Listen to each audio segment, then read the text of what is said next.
ever said something in anger and regretted it for years? You can have talent, knowledge, even good intentions, but lose everything in one moment of emotional reaction. Want real power? It's not out there. It's in your ability to pause, to stay calm, to choose wisely when everything pushes you to explode. You don't need to control the world. You just need to master 4 invisible forces: your mouth, your mood, your money, and your mind. Miss even one of them, and life will remind you who's really in charge. You might be brilliant, gifted, even have a good heart. But if you can't control your tongue when you're angry, your thoughts when you're afraid, your mood when things fall apart, or your money when temptation comes knocking, then you're not in control of your life. You're not leading it. You're reacting to it. And here's a timeless truth the Stoics knew better than anyone. Freedom doesn't start with what you own. It starts with what you can control. Not your job, not your past, not their opinions, but you. Your discipline, your restraint, your ability to pause when the average person would explode, to walk away when most would chase, to stay silent when noise surrounds you, to choose stillness in the middle of chaos. In this video, we're going to break down those 4 powerful silent forces that shape your reality: your words, your emotions, your finances, and your inner world. Master them, and you'll build a life no storm can shake. Let them master you, and your future will quietly unravel, not with a bang, but from the inside out. This isn't motivation. This is a manual for self-mastery. Let's begin. The tongue has no bones, and yet it breaks trust, kills opportunities, and burns bridges no apology can rebuild. Let me tell you a story. He was solid. 7 years at the company, quietly competent, always prepared. Not the loudest in the room, but people listened when he spoke. Until one day, a leadership meeting. A younger colleague was chosen to present a strategy that he had helped create. He didn't like how it was being delivered. Frustration rose.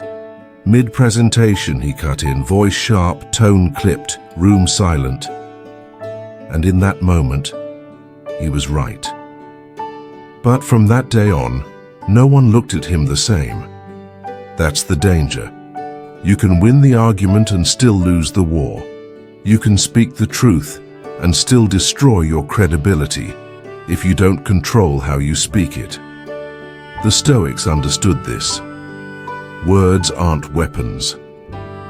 They are tools, and like any tool, when misused or poorly timed, they can cause more harm than help. Marcus Aurelius wrote, "Waste no more time arguing about what a good man should be. Be one." The wise man doesn't speak to impress. He speaks to clarify. And most of the time, he waits. Let's be honest. You don't usually get in trouble for what you didn't say. You get in trouble when your mouth runs ahead of your mind. So we've seen how a single moment of unfiltered speech can leave permanent marks, not just on others, but on your own reputation. But what really eats away at you is knowing deep down that you didn't have to say it. That regret, it's not just about the damage done. It's because a quieter, wiser part of you knew silence would have been stronger.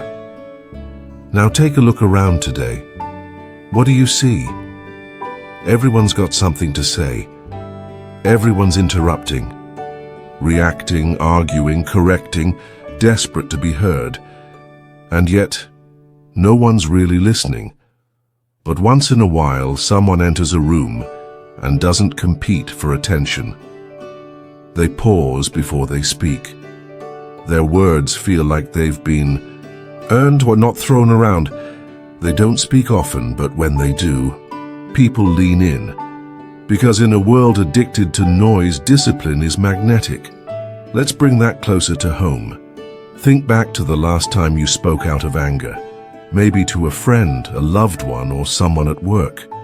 You didn't mean it exactly. You were just reacting, caught in the heat of the moment. But the words? They landed. They stayed. You apologized. Maybe they forgave. But that little voice in their head, it whispers, "So that's what they really think of me." And here's the hard part. You can't unsay it. No matter how sorry you are, now flip it. Think of someone you truly admire. Do they speak to win sound, or do they speak to serve? Do they lash out impulsively, or do they listen first, then speak with intention? That's the difference. The average person speaks to release emotion. The wise person speaks to shape direction.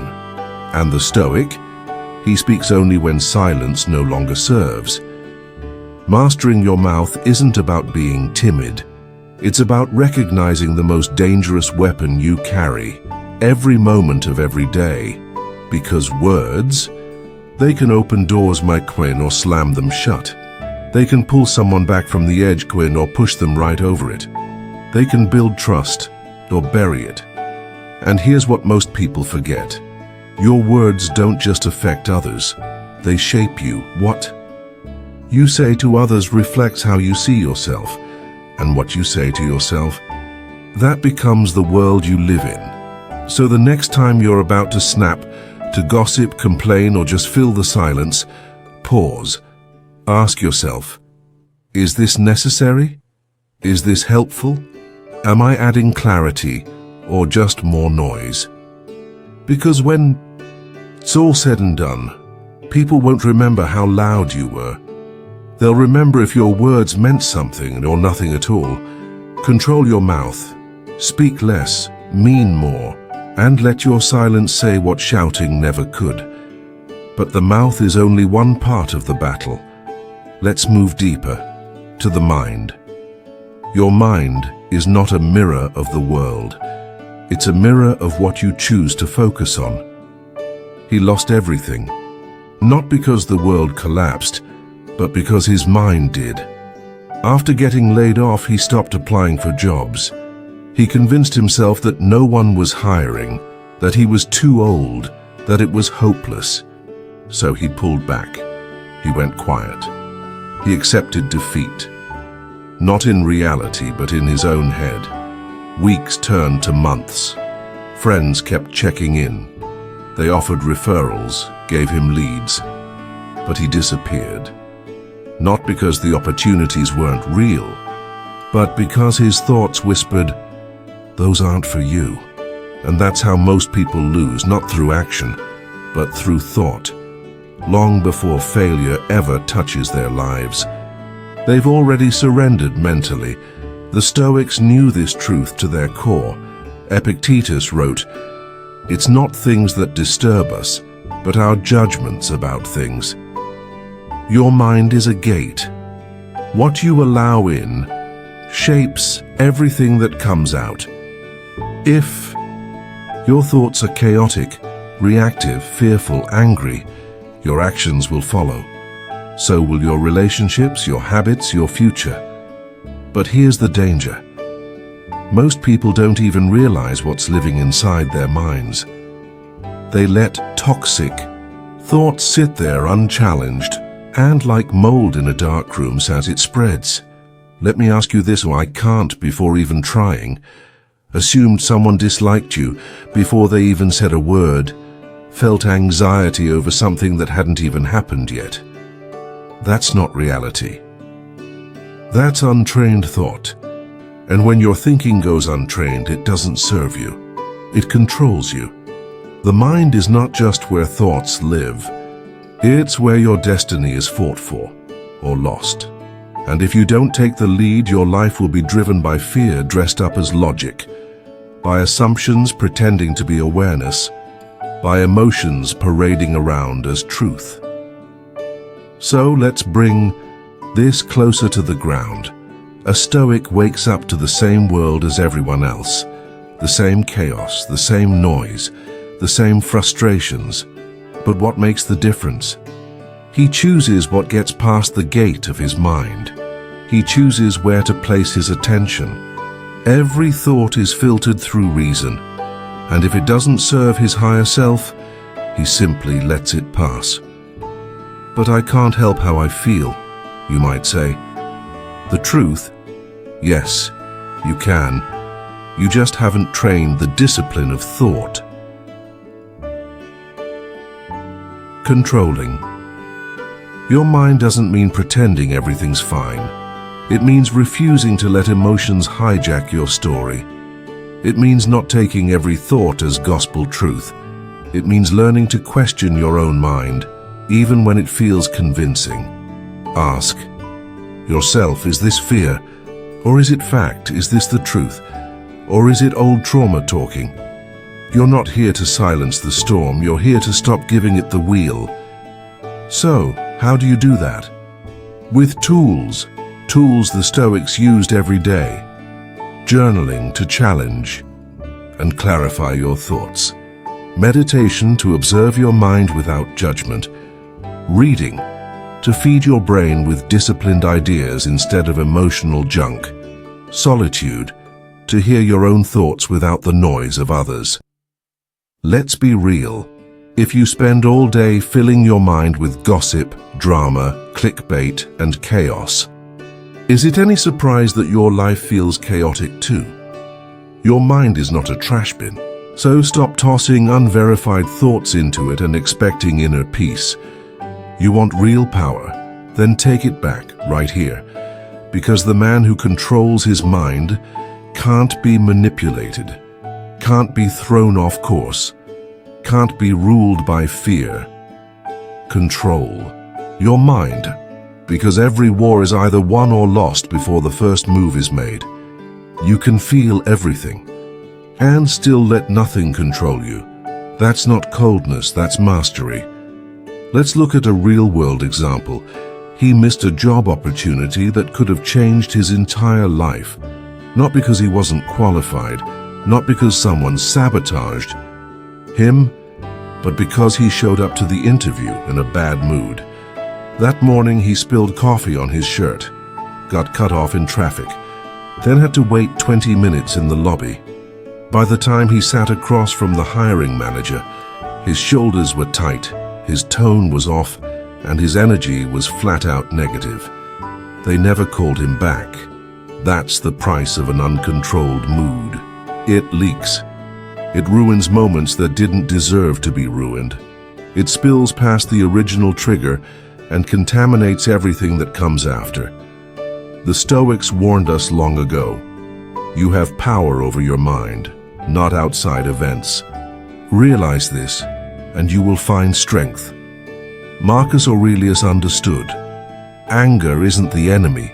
Neither is sadness, frustration, disappointment, anxiety. They're all part of being human. But the moment you let those emotions hijack your behavior, the second you hand them the keys to your day, you've already lost control, because here's the truth. Your mood is not your identity. It's just a weather pattern, passing, shifting, temporary, and just like the weather, you don't cancel your whole day just because it's raining. Let's be honest. We've all had those days when one tiny thing, a late email, a sarcastic comment, a missed train, and sets off a chain reaction. Suddenly, everything feels off. The whole day feels broken. But it's not the day. It's your mood taking over. We've seen how one unchecked thought or emotion can spiral out and hijack your day. But sometimes it's not even the event that hurts you. It's your failure to pause and take control.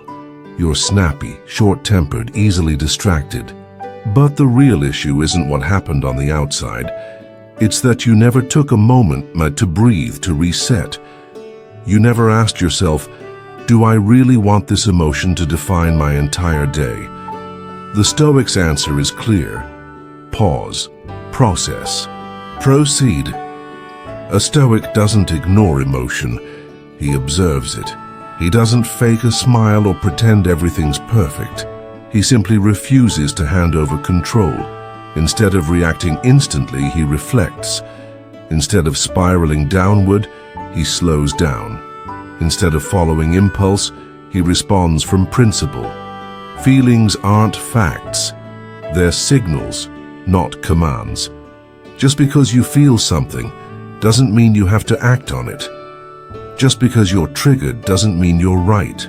Just because you're sad doesn't mean your future is doomed. Here's a practical Stoic tool you can use. Right now, emotional labeling. When the mood hits, give it a name. I feel frustrated. I feel insecure. I feel dismissed. That simple act, naming it, creates distance. And in that space, clarity is born. From that clarity, ask yourself, what would the stronger version of me do right now? And then, do that. Another powerful shift. Gratitude.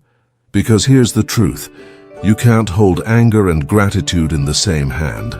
So when your mind turns dark, shift the spotlight. Find just one thing you're thankful for and anchor to it. Hold on tight. Because if you don't control your mood will control everything. Your words, your choices, your relationships, your results. And here's the hardest part. The damage it causes usually can't be fixed with a simple, I'm sorry. So don't chase the perfect day. Chase emotional mastery. Train yourself to stay calm while the storm rages. Train yourself to smile for no reason at all. Train yourself to act like a man of principle, not a slave to a passing mood. Because when you learn to hold your center, the world becomes far less intimidating, and you become far more powerful.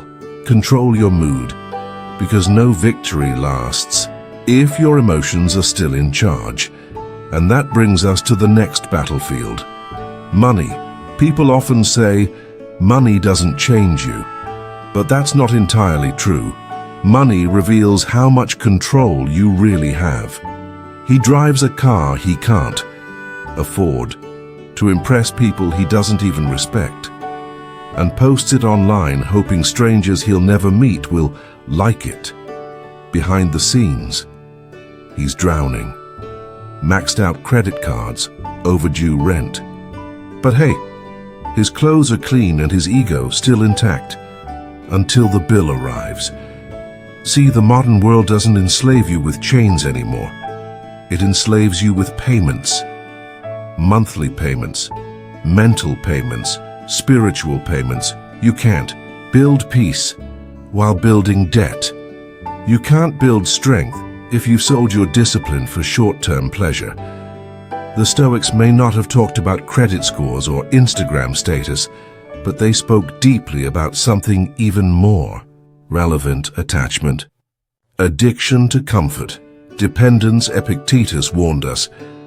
Wealth consists not in having great possessions, but in having few wants. Let's be honest, most people don't have a money problem.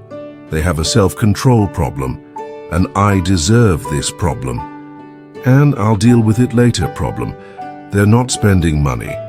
They're spending peace of mind and calling it happiness. So here's the truth no one wants to say. If you can't say no to what you want right now, you'll never have what you truly want later. A Stoic doesn't chase wealth to show off. He builds wealth to protect his freedom, so that he never becomes a beggar. Not for money, not for favors, not for approval. Because dependence in any form is a silent prison. A real wealth isn't just income. It's control over your spending, control over your emotions, control over your future. It's the ability to say, I don't need that right now, because I'm building something bigger. Let's bring that even closer. So far, we've seen how discipline over your mood, your mind, and your emotions can change everything. But there's one final battlefield where too many men still lose, silently and daily. And that's with money. Let me ask you honestly, have you ever gone shopping just because you were bored? Ever bought something expensive Not because you needed it, but because your ego felt bruised and you just wanted to feel like you were in control again. That's not power. That's emotional escape, wearing a mask labeled self-worth. And here's the hard truth. If your mood controls your money, then you're already broke, regardless of how much you earn. A Stoic doesn't spend to impress. He builds systems. He creates a budget, not to cut joy, but to protect his freedom. He saves, not because he's afraid, but because storms never announce themselves. He invests, not just in stocks or property, but in mindset, skills, and emotional stability. He avoids debt, because the interest you pay isn't just in dollars, it's mental. Debt robs you of more than your bank balance. It steals your options. It forces you to say yes to jobs you hate. It keeps you up at night. It slowly turns your future into a prison, one you walk into voluntarily. Now let's be clear, money itself is not evil, but obsession with it, that's different.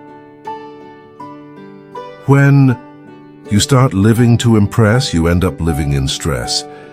When you spend above your means, you sink below your potential. You don't need to be rich, you need to be stable. You need to be in control.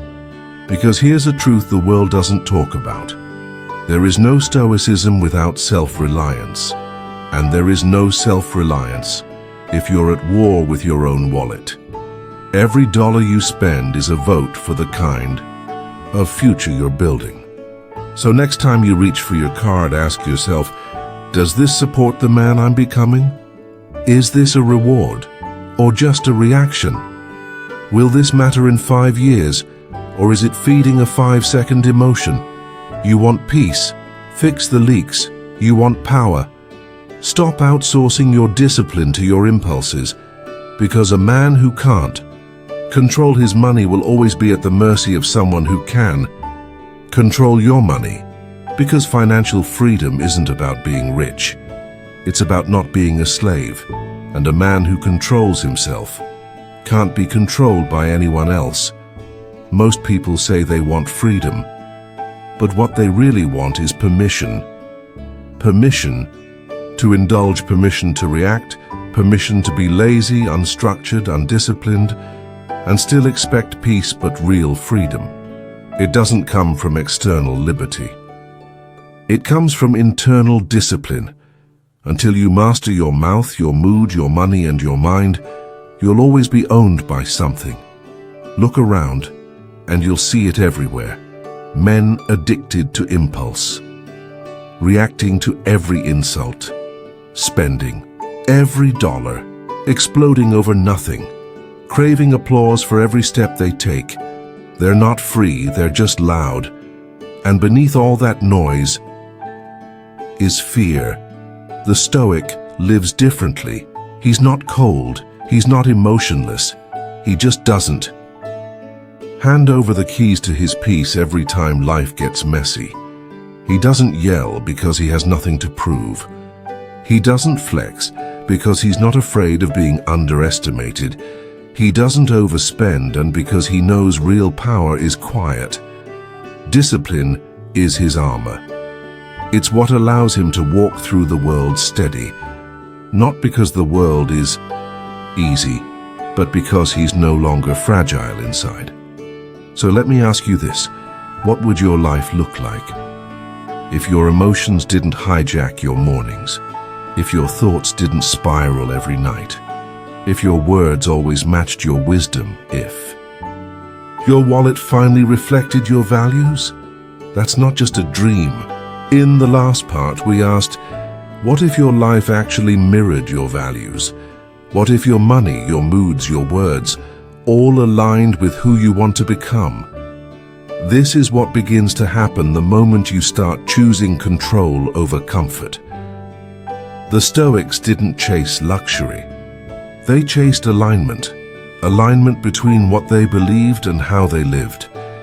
They didn't crave applause. They pursued integrity.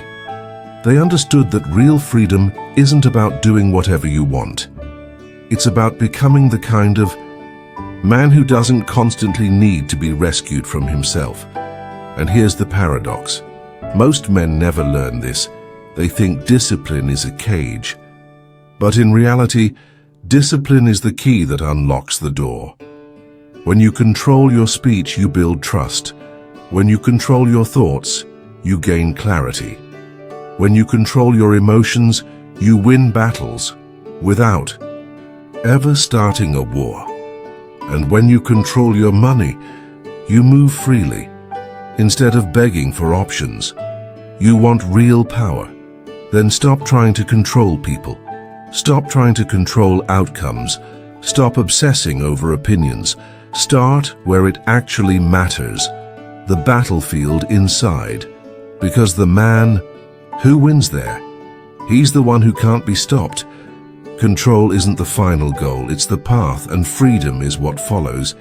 You will never be truly free until you become the master of your own impulses, not your boss, not your past, not your circumstances. You, because here's the raw truth. You are both the architect and the saboteur, the protector and the prisoner. You are the one who decides to build or to break. You don't need more motivation. What you need is more ownership. You've heard enough speeches. You've watched enough videos. Now it's time to stop and ask yourself honestly down in the mirror. Am I controlled by my mood? Am I leaking power through careless words? Am I disciplined or just lucky with money? Is my mind working for me or working against me? If even one of those questions stings and good, that means you're ready.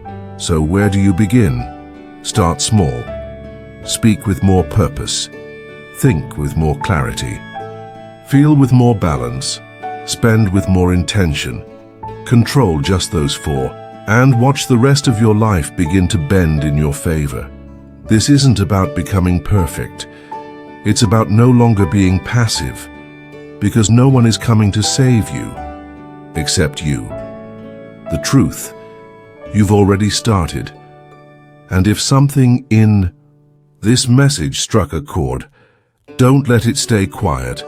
Leave a comment, share this with someone still battling their own chaos, and subscribe for more Stoic wisdom. Tools to help you master the only battlefield that truly matters, yourself.